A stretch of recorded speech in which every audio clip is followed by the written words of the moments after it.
makes sense. Weekdays on CBS Mornings.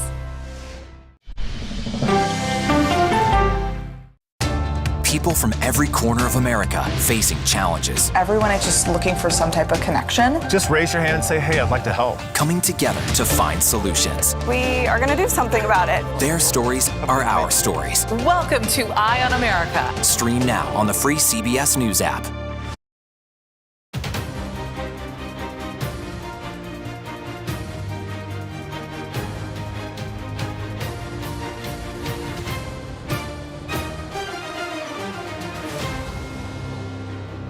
The Senate will stay in session until we send a bill avoiding default to President Biden's desk. Now the Senate has a chance to make that important progress a reality.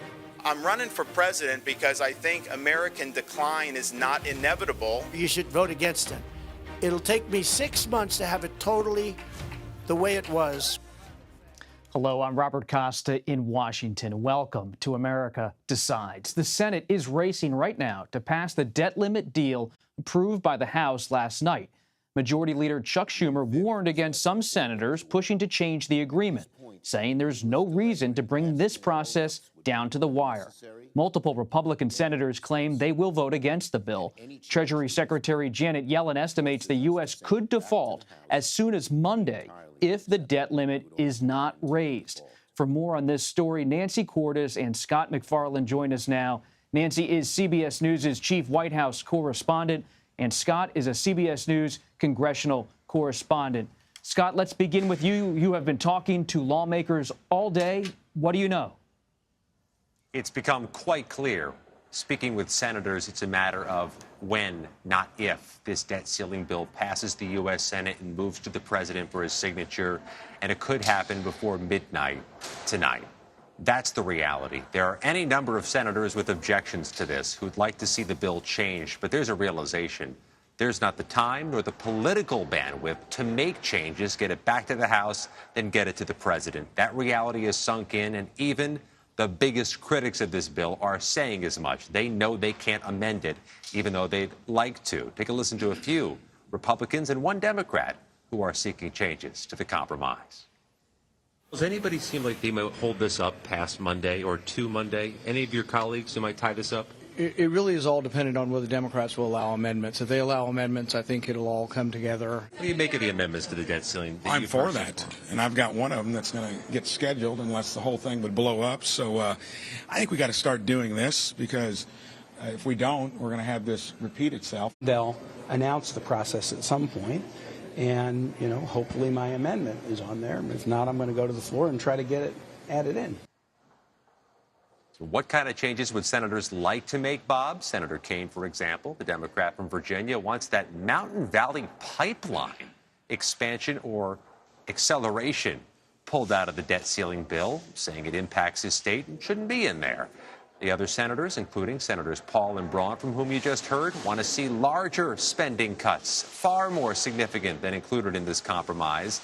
They'll all make their amendments, but at this point, Bob, they really are just messaging amendments, them echoing the sentiments of their constituents. They know the amendments not only won't pass, but can't pass without damaging, if not killing, the bill. Senator Joe Manchin of West Virginia getting his fingerprints over the final product in the final days of legislation.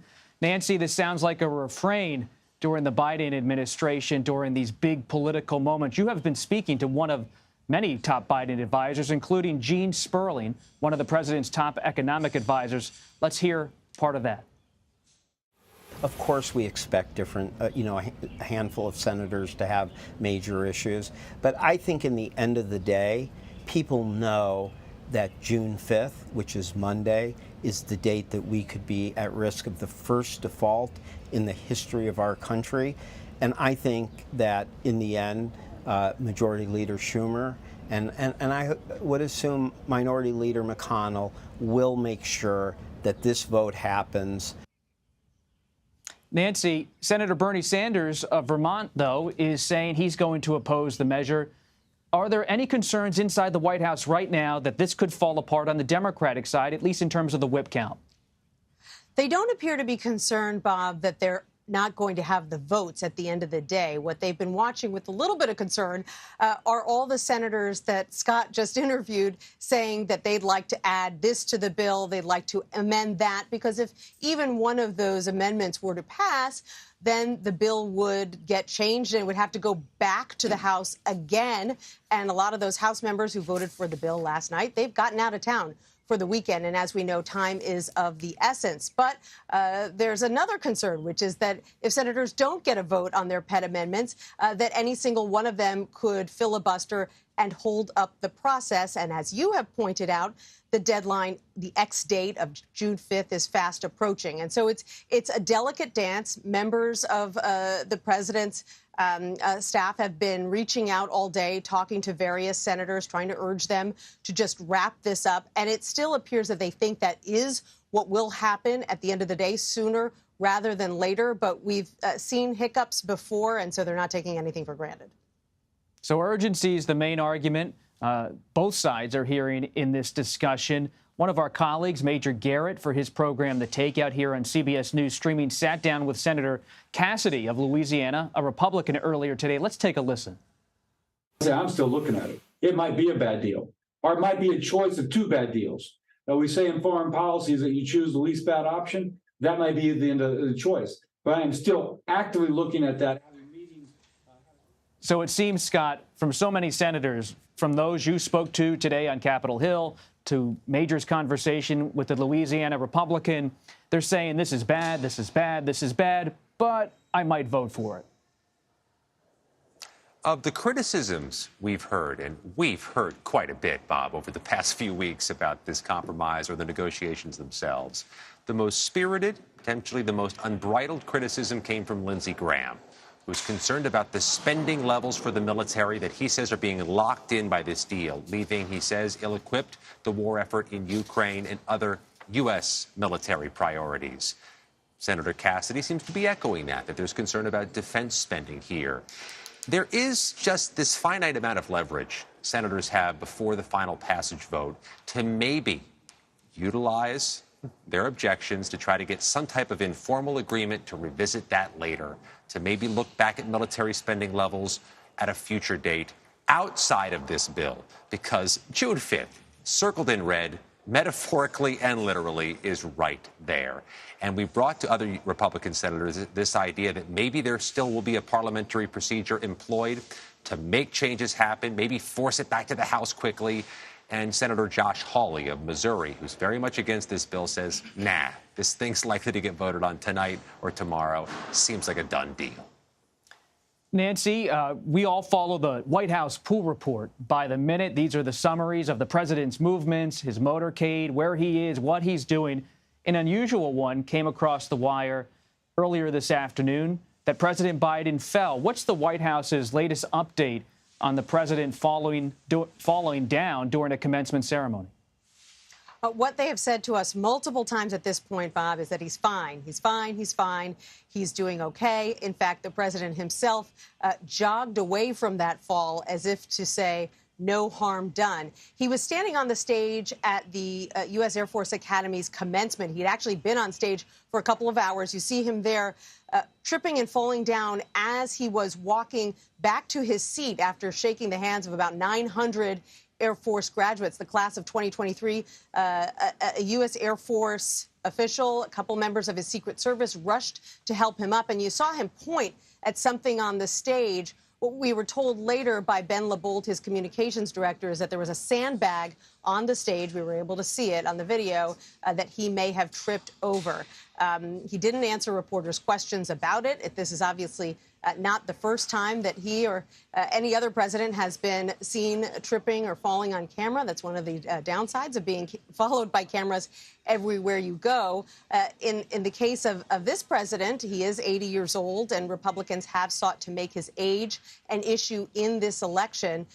So we'll see what they have to say about it. Former President Trump, interestingly, had an opportunity to go after him about it shortly thereafter. He was speaking in Iowa, and he decided not to. He was asked about it, and he said, oh, I didn't know that happened. I hope he's okay.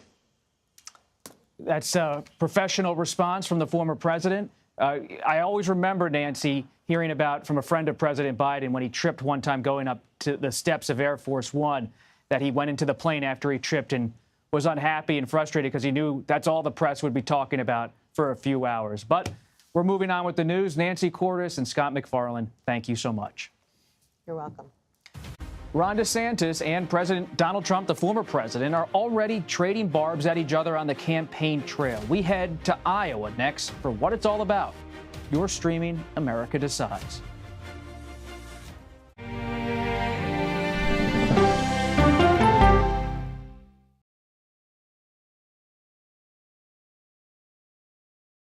If it's important to our nation, I wonder how you think about where America is at this moment. it's on Face the Nation. Can there be stability if Vladimir Putin remains in power? Face the Nation with Margaret Brennan on CBS.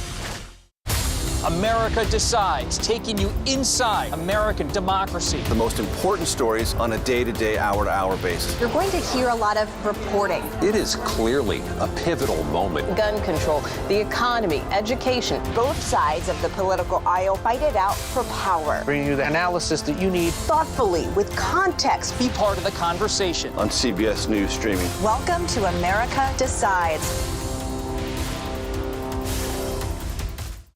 An original documentary from CBS reports. I always tell people that Twitter would not be Twitter without Black Twitter. It's just us being in fellowship with each other. And there becomes a conversation you don't want to be left out of. People really started to recognize the power of activism on Twitter. Based on that one tweet, the hashtag #OscarSoWhite was trending around the world. If anything has really powered Black Twitter, it's been humor. If your food ain't right, oh, we're going to tell you about that, too. We tend to create change, create culture and cool. That's how movements happen on Black Twitter and go beyond more than that. Black Twitter, the Twitterverse that changed a generation. Now streaming on the free CBS News app. When weather turns extreme, The threat of severe weather and dangerous tornadoes is expected to last. CBS News and the Weather Channel bring you virtual weather technology so advanced, so real. Let's bring in our partners at the Weather Channel. Now 6 feet of water, imagine that. Cars that can act like battery lamps. These hyper-realistic simulations show you what the weather will look and feel like before it happens. Feel the forecast, streaming on CBS News. An original documentary from CBS reports. The carnage in our nation's schools has become painfully repetitive. Not one more child! School shootings have parents fighting mad. I promised my daughter I was going to fight. It's going to keep on happening. And teachers taking lessons in how to fight back. This is an exercise. We approach it as it's you or them. It shouldn't have to be your teacher's job to protect your life. But will the battle over gun control, People are afraid that they're going to lose their gun rights altogether. be the hardest lesson of all? The exercise, you're having to shoot at an adult. Are you prepared to have to kill one of your students? Guns in the Classroom, now streaming on the free CBS News app. Everybody wakes up in the morning and they are pelted with alerts that frighten them, news that agitates them. With this show, we have the time to explain what's going on. Here's a deeper understanding of what's happening. Prime Time with John Dickerson. Stream on the free CBS News app. Welcome back to America Decides. After 2 days in Iowa, Florida Governor Ron DeSantis has been making campaign stops in New Hampshire. And former President Trump, he's in Iowa today for a number of events. CBS News senior White House and political correspondent Ed O'Keefe joins us now from Des Moines, Iowa. Ed, good to have you here from the Hawkeye State. Today was the first full day where the Florida governor and Trump were trading barbs while each other were on the campaign trail. Tell us about what you're seeing out there. Well, notably, former President Trump here in Des Moines today holding a series of much smaller, maybe more impromptu and in some cases completely closed-door events, and traveling with a more traditional press pool like the one that the president might travel with, as Nancy was referring to earlier. Not the kind of big stadium or auditorium or racetrack-style rallies that he's known to have in the past and that he's postponed here in recent weeks due to weather.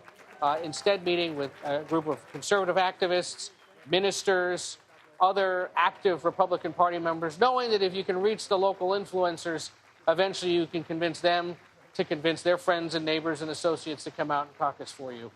throughout the day, though, relentlessly attacking former Governor Ron DeSantis, or not current Florida Governor Ron DeSantis. It's notable to have an actual active governor in a race, not a former president or a former governor.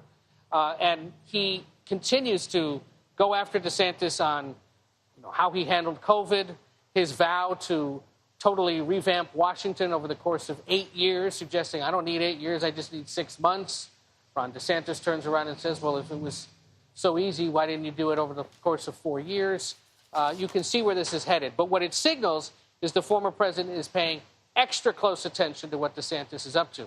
Why is that? Well, he described in a radio interview Tuesday night here in Iowa the emerging dynamic between him and DeSantis as a, quote, war, saying that his strategy is to go after whoever's in second place and not worry about who might be in 8th or 9th place, hoping to knock that one out, deal with the next one, and ultimately prevail.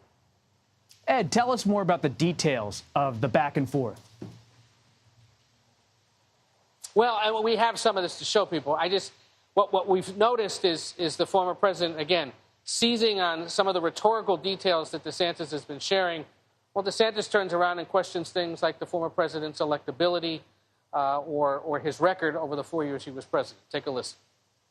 I've been watching DeSantis go out and say, I've got 8 years. It's going to be 8 years. Let me tell you something.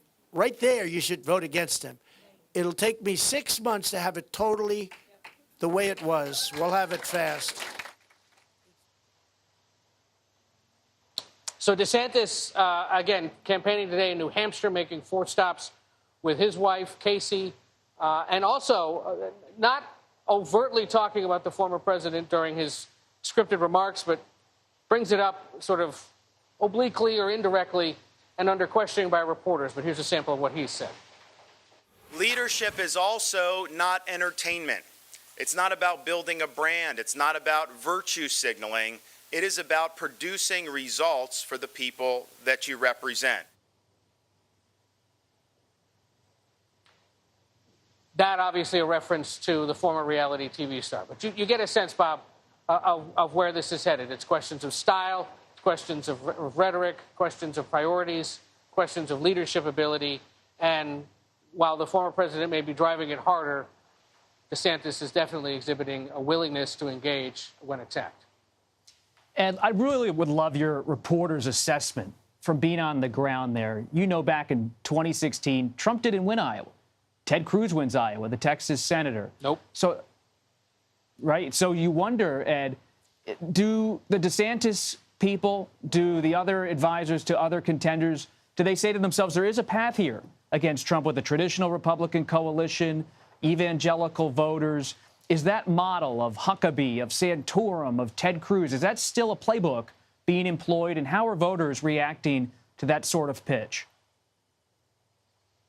It's definitely still a playbook or a strategy that several are going to try to run. DeSantis, first and foremost, and most expensively, because of the super PAC that's supporting him, Never Back Down, and its plans to spend tens of millions knocking on doors, already having knocked on thousands, with plans to go back 4 or 5 times. Mike Pence will be here, as you know, starting next week, and basically plans to campaign for governor and try to do what Huckabee did and what Ted Cruz did as well.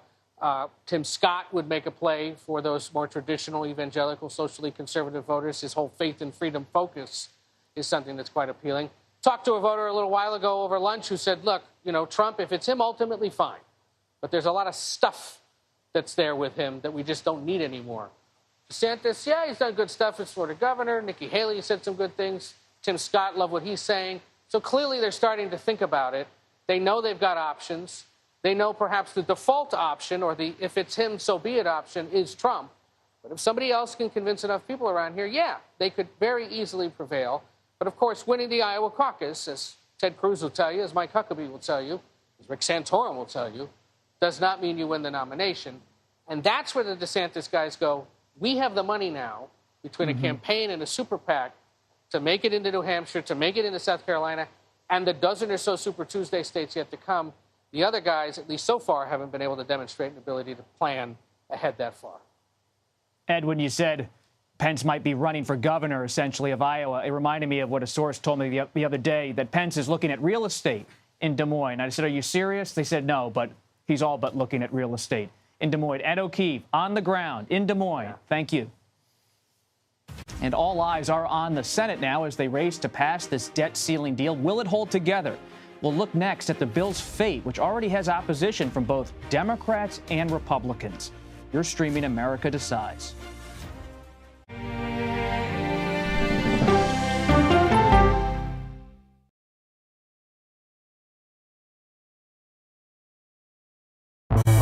An original documentary from CBS reports. Controversial Congressman George Santos. Why won't you answer our questions? How did he manage to get elected? Thank you very much, and God bless you, and God bless the USA. George Santos' campaign was a campaign of deceit, lies, fabrication. And who is he, really? I knew him as Anthony DeVolder from Queens. Really, who he is, he's a fraud. I compare him to the Tinder swindler. From people who know him, the truth, the facts, the lies. He would say that he was worth $100 million.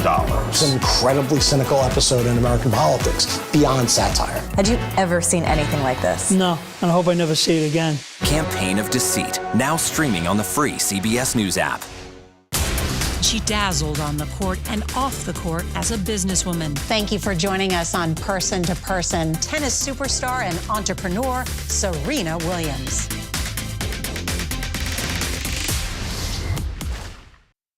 An original CBS Reports documentary. I asked my students, what are we going to do about racism in the United States? The backlash over teaching about racism in American schools. I don't think it has any place in the classroom. We can either pretend and say, no, we're not racist and we're all great people, or we can actually start to do the really, really hard work of addressing it. How did you lose your job? I made the statement that white privilege is a fact. Is it helping diversity and inclusion? When you bring in different people's stories and experience, it enriches education. If you don't talk about something, it doesn't go away. Or driving us further apart?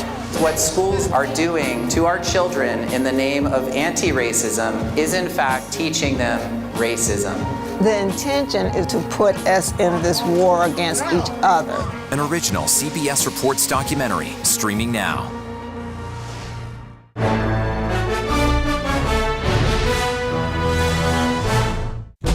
An original CBS Reports documentary. I was entitled to equal pay for equal work under the law. Does the Supreme Court's power need to be checked? 9 Supreme Court justices, 5 of them said no, she's not entitled. That's not right. Calls to fix the court tend to go along with the politics of the moment.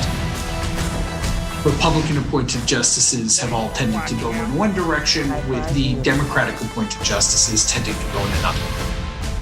Even though it's only 9 justices, it takes 5 of them to make the law of the land. Does it have political impact? True. Political intent? Probably not true. If the American people don't trust the judgment of their court, that's a real problem for our democracy. An original CBS Reports documentary, streaming now. On our places, bright shiny faces. When you wake up in the morning, we want to be your go-to team. I don't go to work in the morning. I go for coffee with my 2 good friends, and we talk about the world. I just have to say that the fact that this is being called a victory by some people on our side of the aisle is absolutely inaccurate. Welcome back to America Decides. That was Republican Mississippi Senator Roger Wicker on the debt ceiling agreement. Several senators on both sides of the aisle are now vowing to vote against it. Joel Payne and Michael Rishi joined us now. Joel is a CBS News political contributor and Democratic strategist. Michael serves as communications director for the Committed to America Super PAC, which supports a Mike Pence 2024 presidential bid. He previously served as director of communications for then Maryland Governor Larry Hogan, and he also served former House Speaker Paul Ryan. Good to have both of you gentlemen here in our studio for America Decides. Michael, let's begin with you. We just heard from Republican Senator Roger Wicker. What's the fallout inside the Republican Party long-term, both politically and on policy? Well, this is really when the fun starts, after the votes happen. I mean, you walked those halls as long as anybody. I bothered you too many times. Too many times. But House Republicans, in Ted Lasso, they say be a goldfish, have a short memory. House Republicans are not goldfish. They will remember what happened here, every slight, who voted yes, who voted no. And as the deal begins to unfold and senators try to find ways around it, and the administration tries to find little ways around it, the capital the speaker had to use to get this incredible achievement, it doesn't just replenish itself. He will have to go about doing that bit by bit in the months to come. It's the battle that Speaker Boehner and Speaker Ryan constantly fought. So in a sense, the battle is just beginning. So the memory will linger inside the GOP. What about inside the Democratic Party, Joel? Senator Bernie Sanders and other progressives are saying no thanks to the deal. Will that alienate them with the White House in any way? No, and you know this. There's free passes that are being given out this week, last week, and going forward. Free passes being votes that members like a Bernie Sanders or like on the House side of Pramila Jayapal have been given out to vote no against this because they understand that their constituency expects them to stand out against this. I think that's smart management by President Biden, by House Speaker McCarthy, by Senate leadership to allow their members to vote their conscience here because they know they have enough votes. They know they have enough to get to 218 in the House, which they did, and they know they're going to have enough to get this over the hump in the Senate. I think it's just a matter of getting through the amendment process, figuring out an agreement on timing. And I think the people who I talked to, I was just speaking to a Senate Democratic chief of staff today, they said they don't see any red flags about getting this passed today. Let's turn to 2024. Michael, you are working to encourage former Vice President Mike Pence to jump in the race. We do expect him to join the field formally next Wednesday in Iowa. He has been making the argument for months that there is a path toward the nomination should he run for a traditional conservative. Where's the argument? How do you convince voters that Pence is the answer in 2024? I think you'll see Vice President Pence run, especially in Iowa, as sort of that Reagan classical conservative. And no one has the experience, the conservative credentials that he does to make that argument. And with Iowa, you've got to reach these people 4, 5, 6, 7 times, go to their doors to really find out and discern what their vote's going to be. And Mike Pence has the kind of experience as a Midwest governor, experience in Congress to really make that case. And so I think, he doesn't have to recalibrate his positions. He doesn't have to kind of go with the wind. And I think that, voters in Iowa especially are looking for an authentic conservative candidate. Nobody can make that case better than Mike Pence. He's not the only one who's expected to jump in next week. Former New Jersey Governor Chris Christie, who first ran back in 2016, he's likely to get in Tuesday in New Hampshire. As a Democrat assessing the GOP race, what do you make of both Pence and Christie moving toward a run? Bigger field, bigger advantage for President Trump. I think because President Trump has such a strong grip on about, a third of that Republican electorate, I think it makes it easier for him to continue to dominate the field and to lord over the field. I do think that Governor DeSantis has hit the trail a lot more aggressive than most folks might have assumed he has. He's been kind of going directly at Trump, particularly on this back and forth about what's woke and what's not woke and whether or not that should be at issue in the Republican primary. Also, management of COVID, whether or not Governor DeSantis did that to a plumb, to the same level of Governor Cuomo in New York. I think that it's some interesting battle lines that are being drawn. I, for one, as a Democrat, I have my popcorn ready to see a really interesting back and forth. But I do think that this is the part of the primary where you have to ask yourself, what's your constituency? And I think for these new candidates that are coming to the field, what's their constituency? Chris Christie has an interesting opportunity here, but what's his constituency? That's the question. And what's his target? Speaking of popcorn, let's take a listen to a moment from a prior debate years ago. Marco, the thing is this. When you're president of the United States, when you're a governor of a state, the memorized 30-second speech where you talk about how great America is at the end of it doesn't solve one problem for one person. This notion that Barack Obama doesn't know what he's doing is just not true. There it is. He knows exactly there it is, what he's the memorized 25-second speech. Well, that's there the it is, reason everybody. Why this campaign. Oh, that is an infamous moment in the Rubio world, perhaps a famous moment in the Christie world. Governor Christie, if he's on that debate stage later this summer in Milwaukee, late August, he is maybe going to take on former President Trump, but Trump might not even show up, Michael. He could decide to take on Governor DeSantis or former Vice President Pence. How do you deal with the Christie factor? Well, you just said half the battle here, which is who actually gets up on that stage that night. And then, yeah, he's a heat-seeking missile, and I think he will make it pretty plain who his targets are. Yeah, you hope not to be one of them, but I don't think it'll be indiscriminate.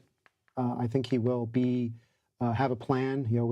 Chris Christie always has a plan, always has someone he wants to go after. But at the same time, he'll have to answer questions too about how he handled 2016, how he handled sort of being an ally of President Trump over the years. So it's not like he won't face some incoming on the back end. It's just who will, on the back end, try to give it to him, and then are they taking the risk that they're poking the bear? And so that'll be, to Joel's point, that'll be the time to get the popcorn and see what happens.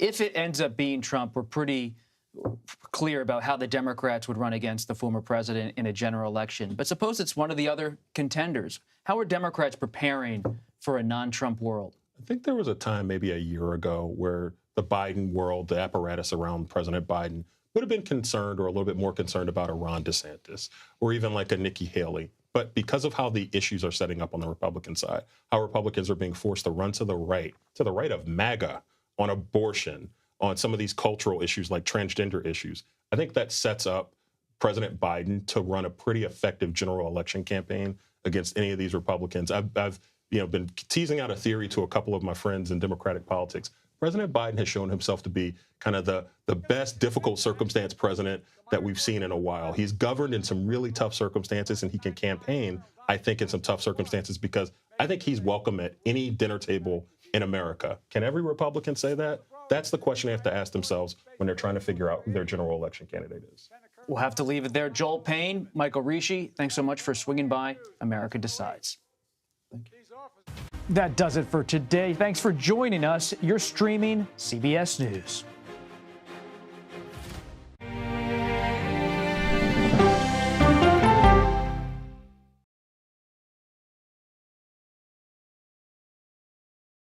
It's a history-making meeting. 4 extraordinary women who are all 4-star generals and admirals. How did you deal with being discriminated against? I just worked hard.